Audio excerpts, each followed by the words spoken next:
Hey everyone, it's Bobo the Vulture, and so let's play Gran Turismo 2.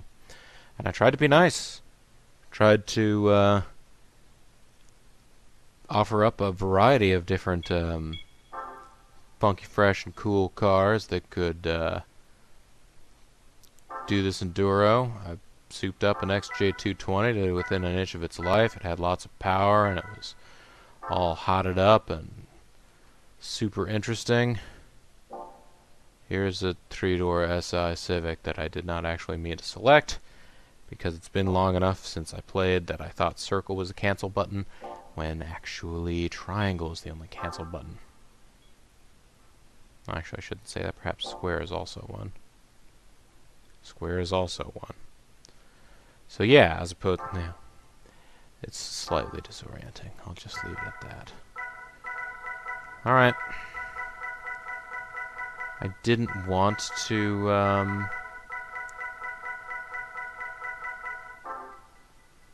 I didn't want to womp the game like this, but I'm gonna have to womp the game like this. The game doesn't get to tell me what I get to win or lose. I paid for it with my money on multiple occasions now. I get to womp this game into submission. And that's what's going to happen right now. We're going to enter the race. And we're going to win the race. It's going to take us a while, obviously. Normal tires. This is an enduro. We should use hard tires.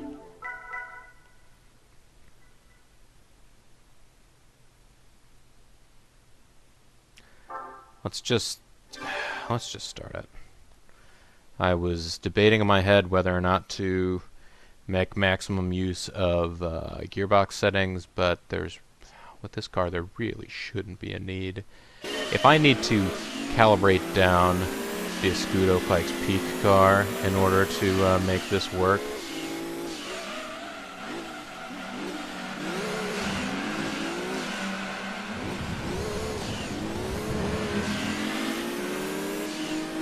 then something very bad is going on.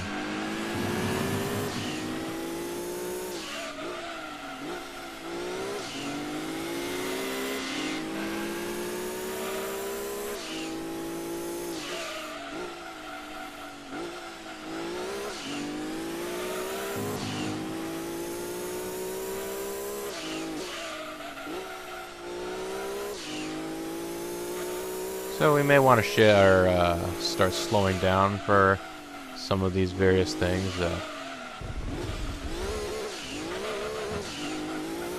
Slightly earlier than we would in other vehicles. That's okay.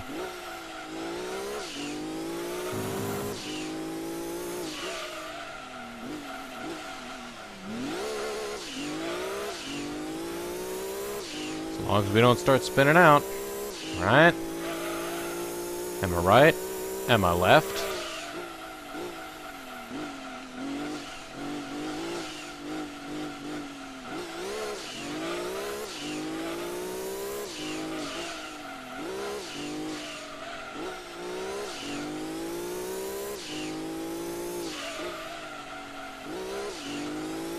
There we go. This is more of what I needed to see in, my run through with the XJ220. I think the problem I was having with the XJ220 is, obviously it was a fast enough car, I was able to,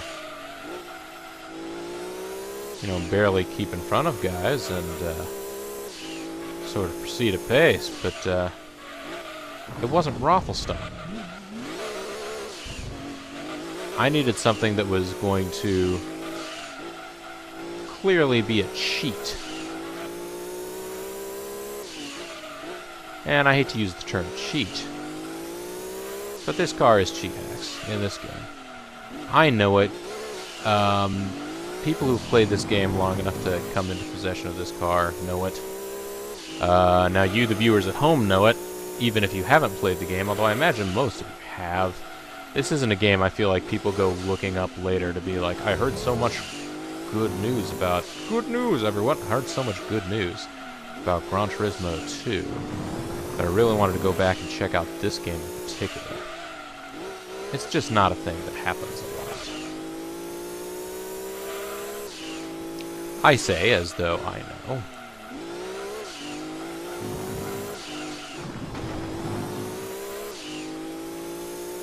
Well, thunk.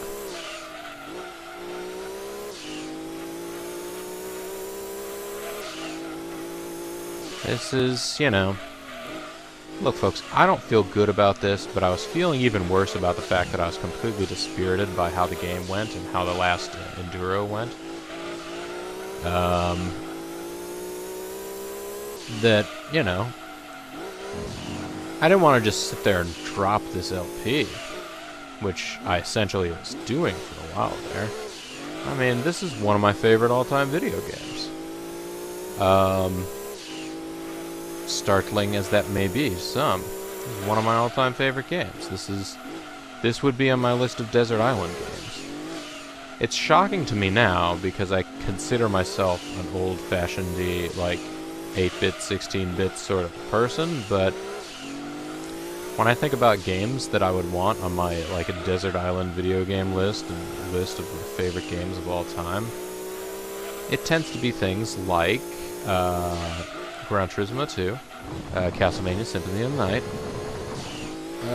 Okay, I'm getting distracted by trying to hold an intelligent conversation with just myself. I tell you, trying to hold an intelligent conversation with me is pretty tough, folks. Haha, yeah. I should have broke sooner there, but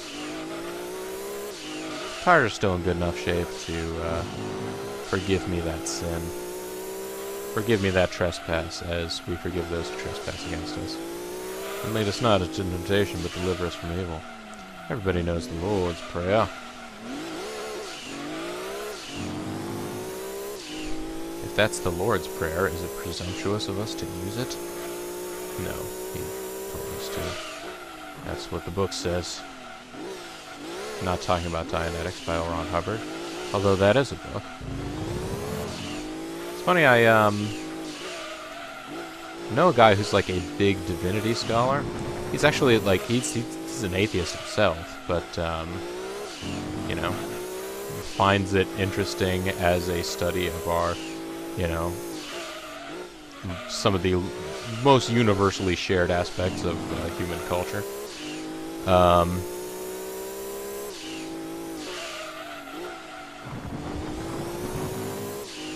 And, you know, he was doing a big read-up on Scientology. And,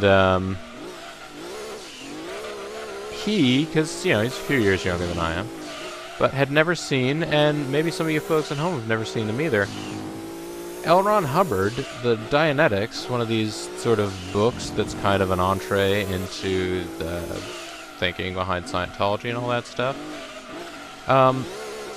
They had advertisements for it on TV back in the 80s. And it was super, like, 80s, early 90s-tastic CGI stuff. And, like, you know, guy in the, like, brilliant white athletic clothes, sunglasses, smiling to himself about how awesome he is. Stuff like that in these things. As he runs through, like, a CG landscape of, like, the ground crumbling behind him because it's such an uncertain world, but he's sure-footed in it. And that the commercials tended to feature a volcano or something like that, because the cover of Dianetics was an erupting volcano. Because I guess there's an erupting volcano where Xenu put the Thetans or something. The Thetan ghosts are inside a volcano. Either way, yeah, so, that clearly has a lot to do with, my Desert Island video games. No,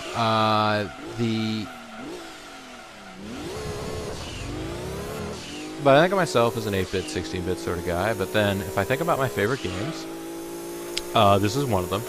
Castlevania Symphony of the Night, certainly one of them, PlayStation 1 title. Steambot Chronicles, PlayStation 2 title. buggy as it is, and it really bothers me that I'm not able to continue the LP, but I really enjoyed Fallout 3. Fallout 3 is the one sort of one of the very few first-person viewpoint style games that I'm willing to suffer. I get bad, like, migraine headaches from playing those. But Fallout 3 is good enough that I will try and play it in moderation and sometimes just suffer a little bit.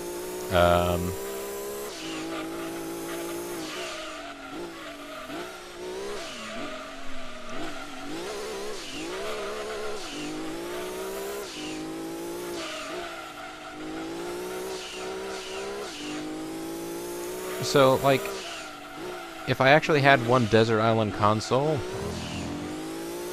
it would probably be the PlayStation 3 I have right now, which has the ability to play PlayStation 3 games as well as PS2 and PS1. It's one of the backwards compatible 80 gig models. I've probably described that a million times before. It's one of the reasons you're seeing this game in brilliant clarity, despite me not playing it on an emulator. Playing it on... Nah, I'm playing it on original hardware. Not hardware that was original to this game, but original hardware that can play this game, as opposed to being made by some other third party or emulated or something like that. I feel like there was, years ago, there's a PlayStation emulator that you could buy, like, in brick and mortar stores. It's called Bleem. I believe that was what was going on there. I don't think anybody's really made... Well, I was about to say I don't think anybody's made a similar sort of effort at attempting to sell an emulator since, but I guess you got the guys at Retrobit and Hyperkin, that's the other one. All these guys that are making cartridge consoles that are basically emulator consoles. Well,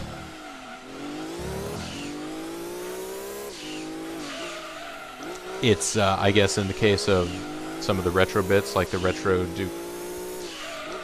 feel like Retro Bit, they made the Retro Duo, and I feel like they made some other one, I can't remember what it is, but I feel like they also have made one in the meantime that will emulate Nintendo, Super Nintendo, Game Boy, Game Boy Advance, Game Boy Color, Genesis, Mega Drive, all that stuff,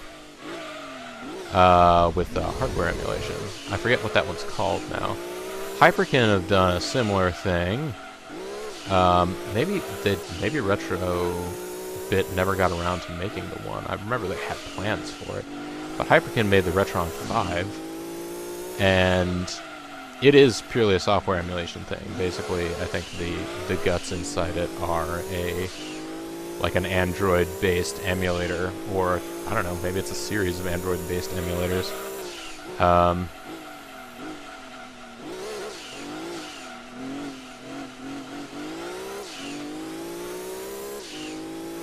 But, so I guess, yeah, there are people out there still selling emulators. Good for them. I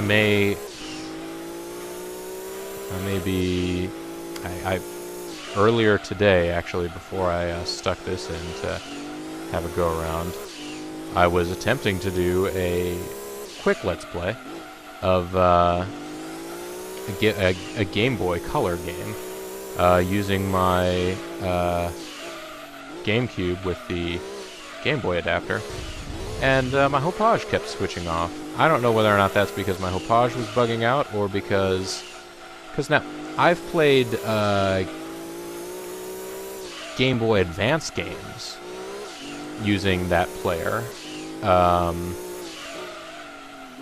Castlevania Circle of the Moon, River City Ransom, and of course Car Battler Joe. Car Battler Joe might be of interest to people that are watching this LP, although it's really not a it's not a driving sim at all, folks. It was fun. It was a fun game, though. It was amusing. Jim Todoroki, the best car battler out there.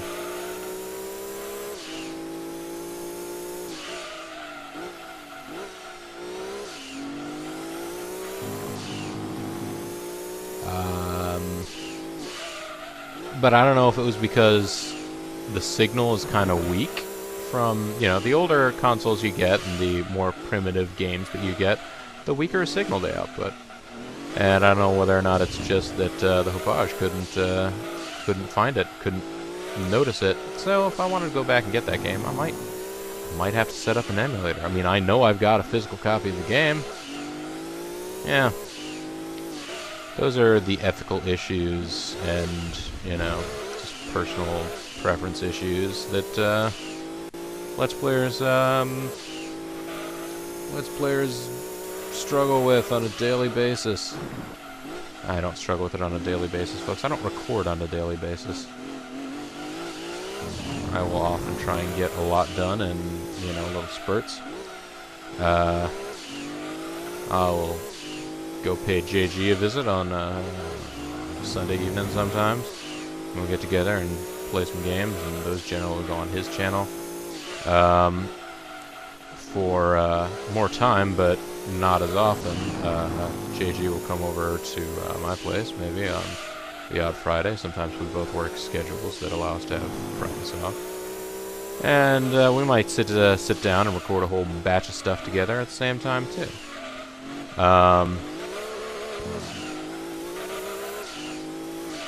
So we end up being a little bit ahead of schedule on some of those games.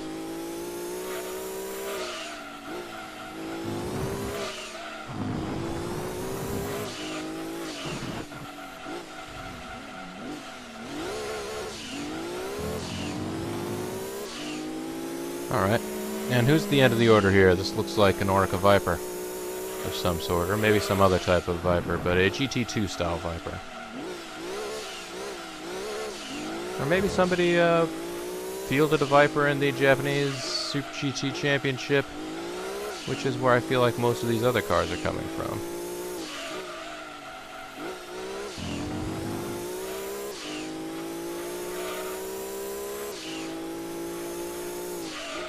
Out of curiosity, I suppose I should ask this question now, and it'll be a question for the true dedicated fan because you'll have been watching this much of this video already. And you might be able to say one way or the other how you feel about it.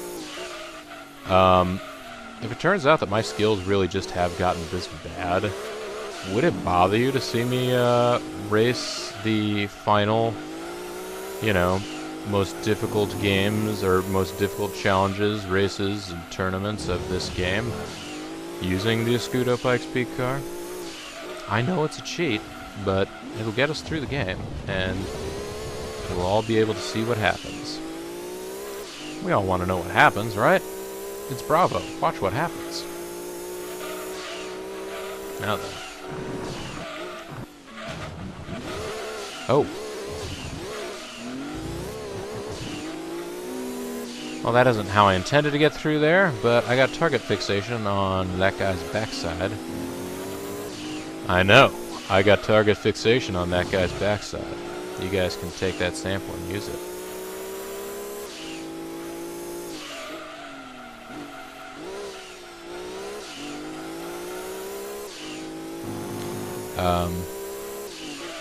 And so I completely ignored what braking points were and was just like, ah, that car, I gotta get around it, gotta get up next to it, and then I could start braking. But of course I was way too far back to be thinking about that. Especially with this car, because this car does require, and it's got good brakes and it's got great downforce and all the rest of this stuff, but I mean, the massive amount of power and acceleration that it has, you have to think about your braking points a little early. Otherwise, you're never going to be able to get slowed down.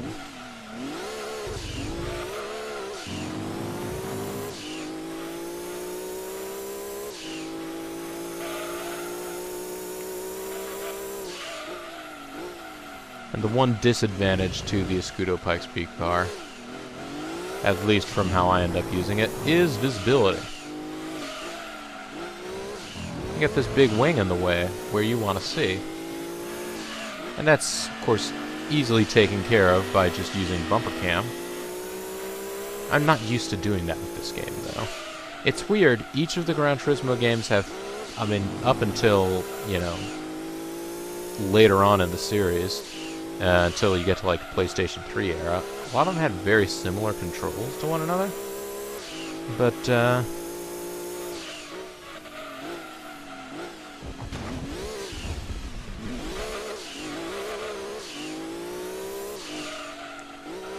yeah, I just really have just got to start being more careful. I'm doing a good job, and at least for right now, I don't feel like the tires are going away. I don't know if I'm going to get another 15 laps out of them. That would be ideal, because then I could go for a 2-stop race. I forget what the strategy was the first time. Well, that guy's already stopping the tires, but maybe he took super softs.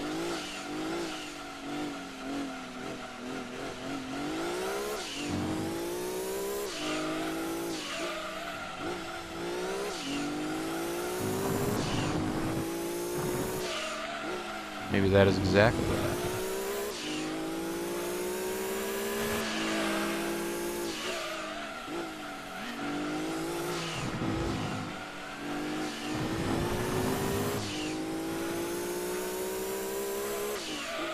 All right.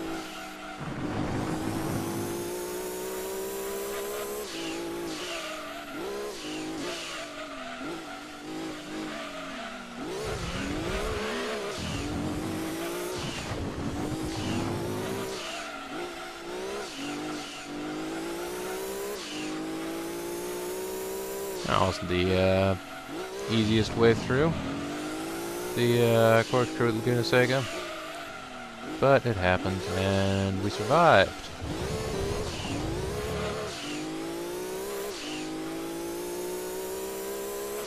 Now he's going in for tires.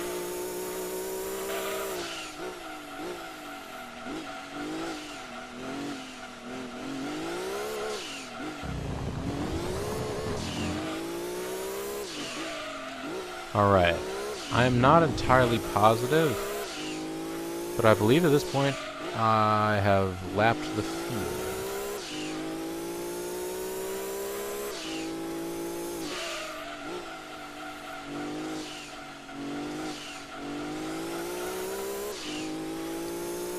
And if that's not so, it may mean that there are 3 or 4 guys back there that are also on the verge of lapping their comrades that I haven't lapped yet.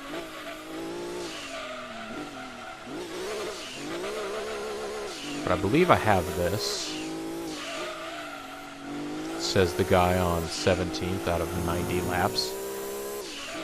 This thing's in the pocket. It's totally okay.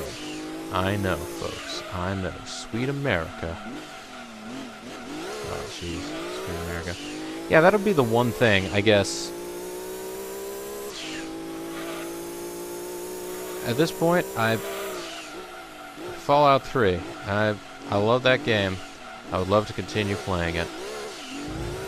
However, the issue that I'm running across with it is that it crashes like all the time. And I've tried putting mods on it. Or I've tried setting up mods. It will crash despite... it will crash with those mods installed. It'll crash without the mods installed. It will crash regardless of what compatibility modes I have things set up in.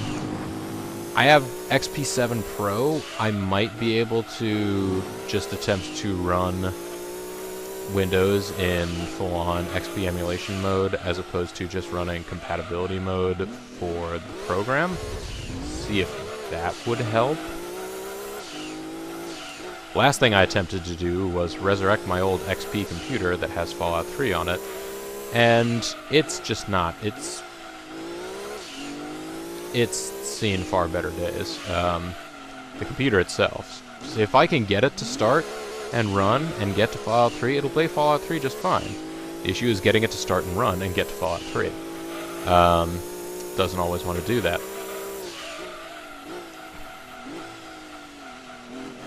So basically, the options that I have now are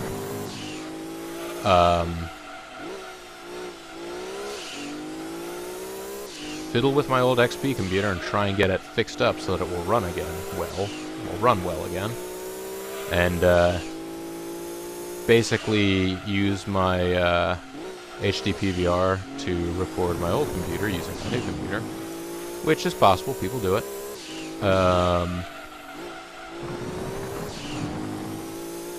Continue to bang my head against a wall attempting to get Fallout 3 to run on a Windows 7 machine, which you wouldn't think would be that big a deal, but because, I mean, you look at it, and you look at the new trailer for Fallout 4 that just came out, and Fallout 3 does not look, you know, that much grotesquely worse or anything. I wasn't saying worser, folks. I was trying to say worse or anything. Honestly, the biggest difference I found between Fallout 3 and Fallout 4 trailer, in terms of, like, just terrain and everything else like that. I mean, characters obviously change up a little bit and stuff. And it's just the color palette looked a little bit more saturated in Fallout 4. In the Fallout 4 trailer. And obviously they got a smoother, cool animation of this puppy wandering around. Oh, spoilers if you haven't seen the trailer for Fallout 4 yet. There's a dog that wanders around. May or may not be the new dog meat. It's hard to say. I remember Bean was watching it. It warmed my heart that Bean saw the trailer and went to watch it before I knew about it. She's not even ever played any of the Fallout games. She has an interest in them. She just never got around to it.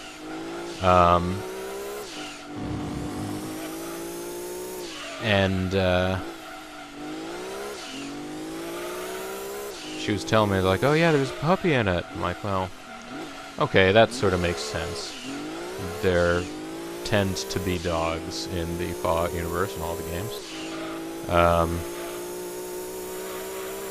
Actually, I forget, is there one in New Vegas?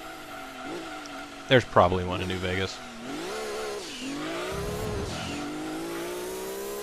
And is there 1 and 2? I guess 2 and New Vegas are the ones that I'm the least familiar with. Although I've never actually played 1 either, but at least I've seen more of it played.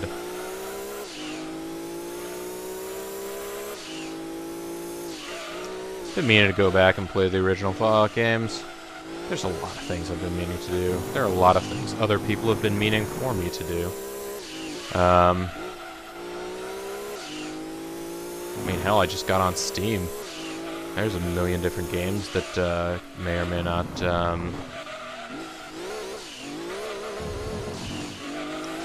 may or may not want to play for myself and the internet and all the rest of the world.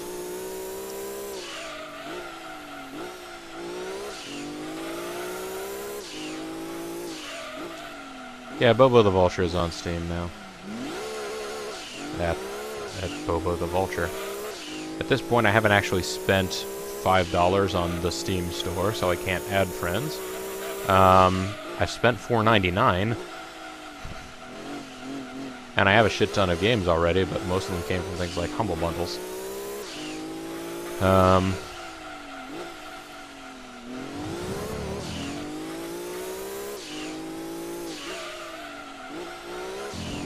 Which don't actually count toward spending money at the Steam store.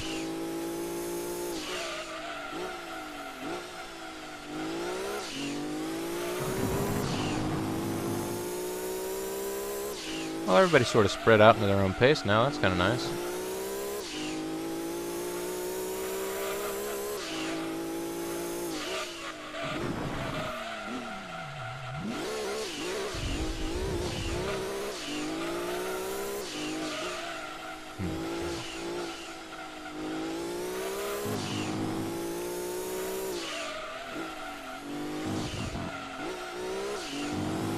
Now, can I make these tires last? The front ones are starting to go orange. The rears are well and truly yellow. And the progression from blue to red.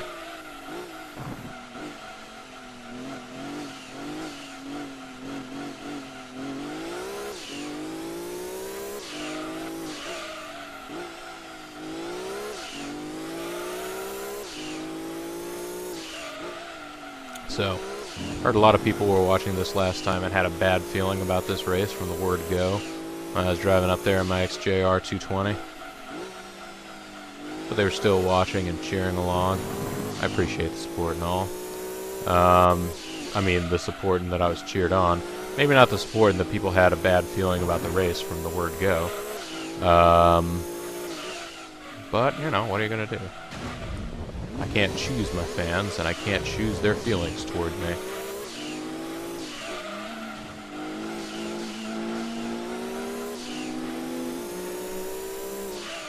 Alright.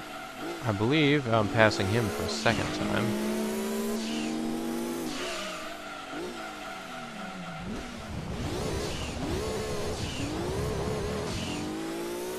If that's true, that may mean that I am losing a lot of time at this point because I'm not passing him handily as I would have the previous go-around. Some of that may come from now driving sloppier. Some of it may come from tire degradation. It's a mix that's difficult for me to determine because obviously I probably get cruddier and cruddier as time goes on. But,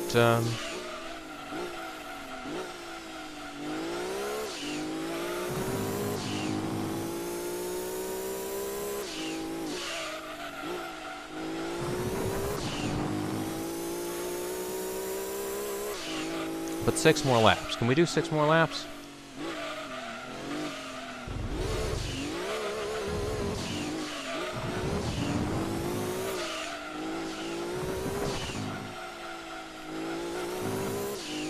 We can do 6 more laps, right, guys? Come on.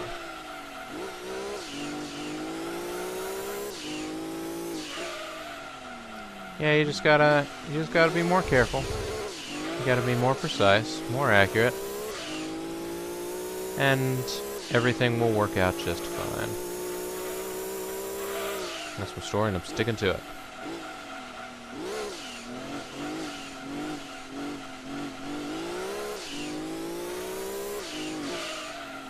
Okay.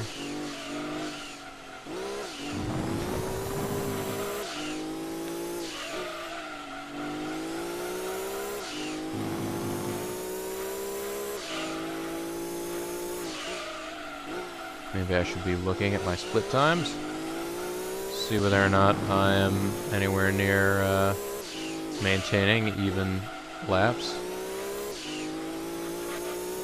I'm consistently lapping 4 seconds a lap slower than my best.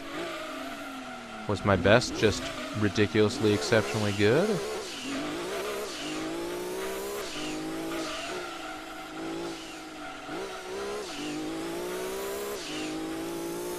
Well, here's another back marker that I'm appearing to pass for the second time.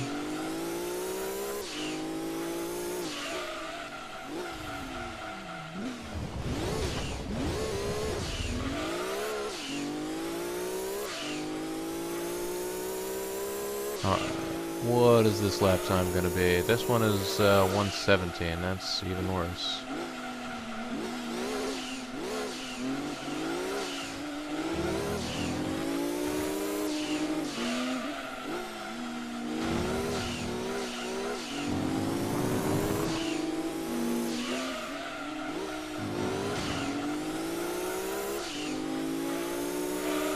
This is fun. You sort of see that, yes, I am significantly slower in the corners.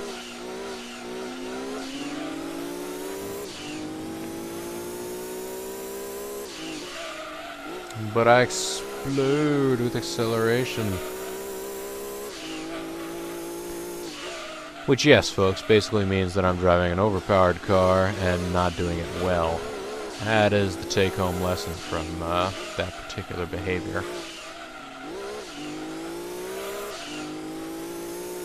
This car is OP. I don't care. I want to win.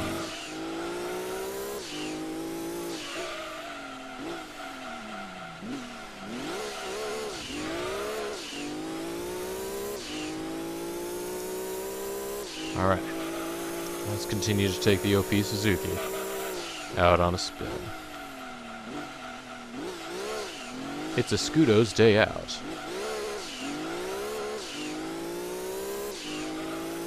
Scudo Checks In, starring Dunstan.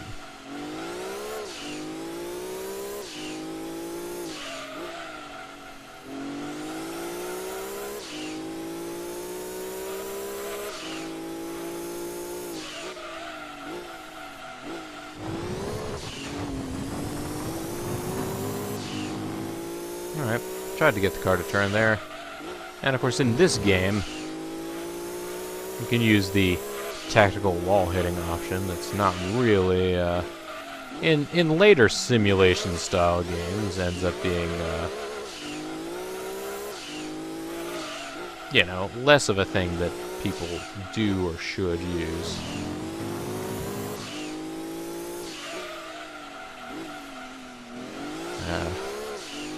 I never really did it. I guess I did it some with Gran Turismo 5, but Gran Turismo 5 Prologue as well. I remember the online community for that. Boy, howdy. A lot of those guys were about the running into people style of play, even though that garnered you punishments. It gave you penalties. But it would get penalties, it would oftentimes issue penalties to both people that were involved in a, you know, collision of two cars, instead of attempting to figure out who was at fault. Sometimes it would only punish the person who got hit, because I guess whoever it was that hit them managed to figure out a way to make it appear to the programming that it was the other guy's fault. Not through, like, hacking, but, like, I mean, maybe it was hacking, but I imagine it was more like, you know, if you swing in front of somebody and then brake really quickly, well, your front hit their rear. The accident report would probably put you at fault, even if this person clearly just cut you off and stopped.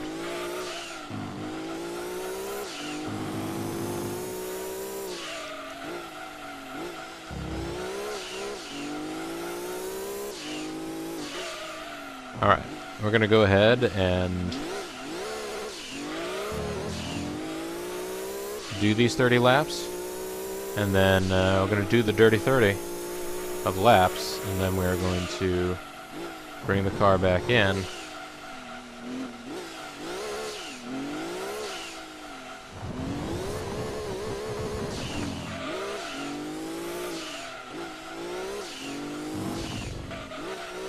And I guess, too, I will check out how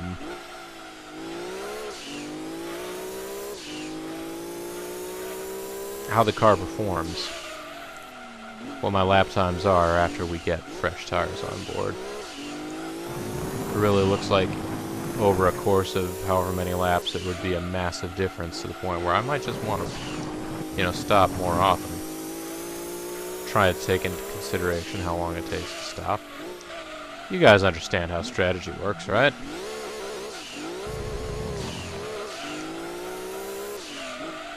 Oh, really? No? You do not require strategy?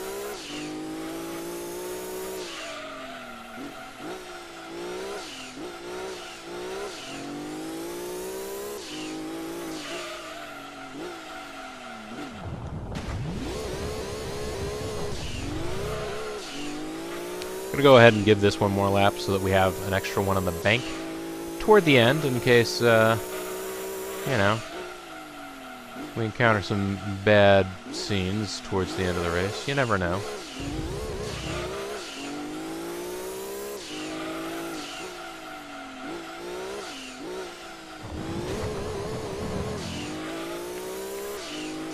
NSX is apparently not losing ground on me. Either that or I completely just passed somebody in the pits. Oh geez, 122. That's a bad lap. This is going to be a bad lap too. Alright, let's hobble it home. Let's bounce against walls along the way.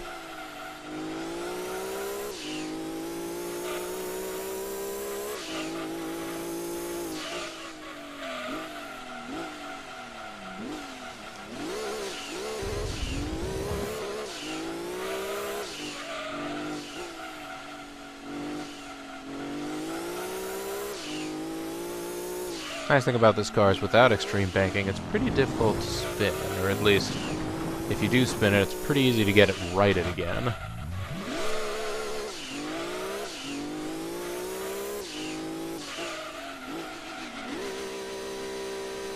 Ah, okay. Hey, somebody else is taking the 30 pit, too. So there we go. Oh, I just got past. Well, there's pit work in progress now, so when we come back next time, it will continue to be progressing. It's going to be a long pit stop. It's going to be like literally days between the episodes, so look forward to that. Hopefully, everyone else will also stop during that same period of time. I imagine that's how the game will work. I don't know what I'm talking about either. I'm talking out my arse. Anyhow, this is Bobo the Vulture. This is continuing to be Let's Play Gran Turismo 2. Thanks very much for watching. I'll see all of you next time.